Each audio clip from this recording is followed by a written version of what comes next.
大家好，我係 Judy， 歡迎返嚟我個 channel。上次我哋講咗 The 7 Levels of Personal, Group and Organizational Effectiveness 嘅上半部，介紹咗作者所講嘅7個能量層級。唔知你又揾唔揾到自己平時係屬於邊個 level 呢？可能你返工嘅時候係 level 3，但同朋友相處嗰陣會去到 level 5，呢啲都好正常，因為我哋唔會永遠都停喺一個 level。如果你未睇過上一集，記得返去睇返啦，因為今集我哋會講重點，係點樣可以提升一個人嘅 energy level， 過一個更有力量、更輕鬆嘅人生。Level 1即係絕望 hopelessness， 呢個 level 嘅人可能已經對人生啊、工作啊、自己啊完全冇希望，譬如話長期失業啦，經歷重大打擊後冇力再起身。呢啲人需要嘅其實係無條件嘅接納同埋耐性，但係我哋做朋友嘅喺幫佢嘅同時呢，都要留意返，唔好俾佢哋嘅低能量拖低自己，因為如果我哋自己唔穩陣呢，都好難真正幫到人。作者話只有 level 7嘅人可以穩定咁幫到佢哋。如果你識得有朋友係呢個狀態，記得唔好獨力承擔，可以鼓勵佢揾專業嘅心理輔導。Level 2即係恐懼 fear， 恐懼會令一個人唔敢嘗試啦，唔敢發聲啦。Level 6同 Level 7嘅人呢，可以幫到佢哋，尤其係 Level 6嘅人可以幫佢哋分清事實嘅真相，唔會陷於恐懼同埋相信啲似是而非嘅事。其實有時一句你試咗先知得唔得㗎，唔好自己嚇自己住，已經好有幫助。大家最近有冇一件事係因為恐懼而放棄咗呢？你哋最後又點樣克服恐懼呢？留言話俾我知啊。Level 3係挫敗 frustration， 佢哋怕失敗，所以唔想試新嘢，同埋會隱藏自己嘅弱點。例如話好努力咁準備咗個考試，但唔合格喎，之後就冇心機再讀啦。我哋可以嘗試幫助佢哋抒發自己嘅感受，同佢哋分析下各種唔同嘅可能性，肯定佢哋嘅價值同埋能力。Level 5、6同埋7嘅人呢，都有足夠能量去幫助佢哋嘅。佢哋可以試下寫低自己失敗後學到啲咩啦，然後再諗下下次點樣改善。呢個習慣呢係好有幫助㗎。Level 4係勇氣 courage， 勇氣唔係唔驚，而係即使驚都肯去做。Level 4嘅人已經踏出咗最重要嘅一步，例如係開始學一啲新技能啦，或者係活化自己 YouTube channel 啦，即係我啦。但係呢個 level 嘅人呢，好容易一遇到打擊就會退縮，所以身邊人嘅鼓勵啦、讚賞啦，同埋指引呢，對佢哋好重要。同佢哋同 level 或者以上嘅人都有足夠嘅能量值去幫佢哋。你有冇朋友最近好努力咁做緊一啲新嘢呢？不妨 send 句鼓勵嘅說話俾佢啊。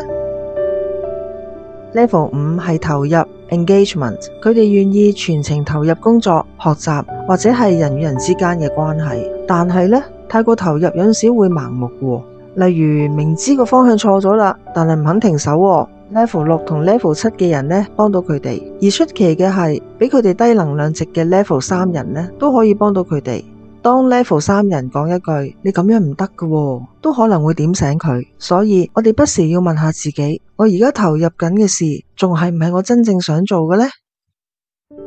Level 6係 innovation 創新，佢哋有時會太理性，太 focus 喺系統邏輯，忽略咗人嘅感受。一般嚟講，佢哋需要 Level 7嘅人幫助，但係 Level 2嘅人雖然能量低，有時佢哋嘅直覺或者敏感可以提醒 Level 6嘅人注意人性面。以我自己為例，我讀科學出身，諗嘢比較專注邏輯啦，同埋數據啊、事實啊咁樣，有時會同人爭辯，喂，點解唔係根據事實去做決定呢？但係我又忽略咗對方嘅情緒啦，同埋情感，有時激嬲咗朋友都唔知。當好朋友俾咗啲意見我，喺我冷靜之後呢，比較能夠感受到對方嘅感覺同埋情感。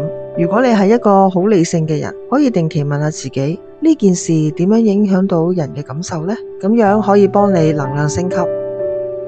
嚟到 Level 7 Synchronicity 同步最高 level 咯，仲要提高。呢個 level 嘅人需要做嘅只係保持自己嘅能量值，佢哋會透過照顧好自己啦、祈禱啦或者冥想，令自己內心寧靜同埋安詳。佢哋會接觸美麗嘅事物，同埋探索世界，去保持自己嘅能量。Level 7嘅人能夠透過喺幫助 Level 1嘅人嘅過程反思同埋肯定自己嘅信念。根據以上嘅資料，當大家知道自己主要係邊一個 level 嘅人，就可以揾返相應唔同 level 嘅人幫助自己提升能量值。Level 7對我嚟講呢，實在太遙遠啦。我覺得我而家有少少 Level 7嘅特性已經好足夠。我嘅目標係將而家嘅能量值提升一個 level， 即係去到5至6，尋求一個更加快樂嘅人生。你哋又有咩諗法呢？可以喺留言區講下你哋嘅意見，大家一齊討論下。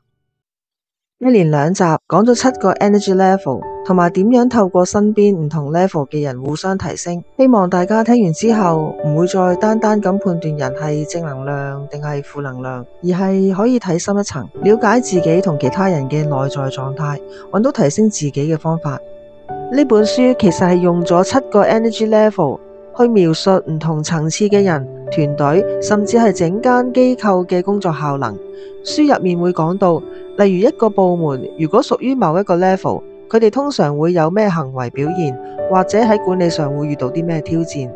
不過喺呢2集影片入面呢，我就專注咗講關於個人成長呢一部分。如果你對書入面其他部分都有興趣，例如團隊管理、組織層面嗰啲，可以再深入去睇下本書嘅完整內容。如果你鍾意我呢一類分享書、講成長、講人生嘅內容呢，記得 like、subscribe 同埋 share 俾朋友啊！我係 Judy，下次見。